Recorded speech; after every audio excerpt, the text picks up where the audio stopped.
Ryan ধীরে ধীরে প্রবেশ করল এক ধুলোয় ঢাকা পুরনো লাইব্রেরিতে। রঙিন কাচের জানালা দিয়ে পড়া সূর্যের আলো যেন জায়গাটাকে জাদুর মতো আলোয় ভরিয়ে দিল। রায়ানের চোখ জুড়ে বিস্ময়, যেন কিছু অচেনা তাকে ডাকছে। লাইব্রেরির ভিতরে রায়ান এগিয়ে গেল এক পুরনো বুকশেলফের দিকে। তার চোখ আটকে গেল একটি মোটা অদ্ভুত আলো ঝলমলে বইয়ে। ধীরে ধীরে সে হাত বাড়ালো, যেন বইটা নিচেই তাকে টানছে। হঠাৎ করেই বইটি খুলতেই তার ভিতর থেকে এক আলোকিত কুয়াশার মতো ভূতর আবির্ভাব। সে ছিল অর্পা। রায়ান পিছু হটে গেল, চমকে ওঠে।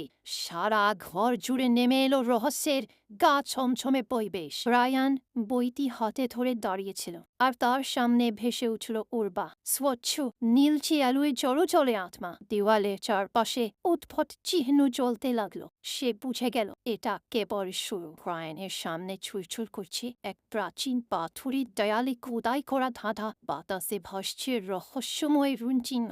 সে গভীর মনোযোগে তাকিয়ে থাকে। এই ধাঁধার উত্তরই হয়তো তাকে ও অর্পাকে মুক্তির পথ দেখাবে। রায়ান এবার এক জাদুকরী ঘরে প্রবেশ করল। চারপাশে প্রাচীন নিদর্শন আর বাতাসে ভাসছে নতুন ধাঁধা। সে এক এক করে সেগুলোর উত্তর দিতে শুরু করলো। প্রতিটি উত্তর যেন অর্পার অতীতের দরজা খুলে দিচ্ছে। শেষ ধাঁধার উত্তর দিবে অর্পা ধীরে ধীরে আকাশে মিলিয়ে গেল সোনালি আলোর মাঝে। রায়ান দাঁড়িয়ে আছে, হাতে সেই বই, চোখে এক অদ্ভুত শান্তি আর বিস্ময়। 100 বছর পর অর্পার মুক্তি মিল আজ। হঠাৎ দেয়ালের উপর ভেসে উঠল রায়ান নামের এক চলন্ত চিহ্ন। পুরো লাইব্রেরি জুড়ে নেমে এলো এক রহস্যময় আলো। হয়তো এই নামের পিছনে আছে এক নতুন গল্পের শুরু, যেখানে অর্পা শুধু এক স্মৃতি নয়, এক রহস্যের উত্তর।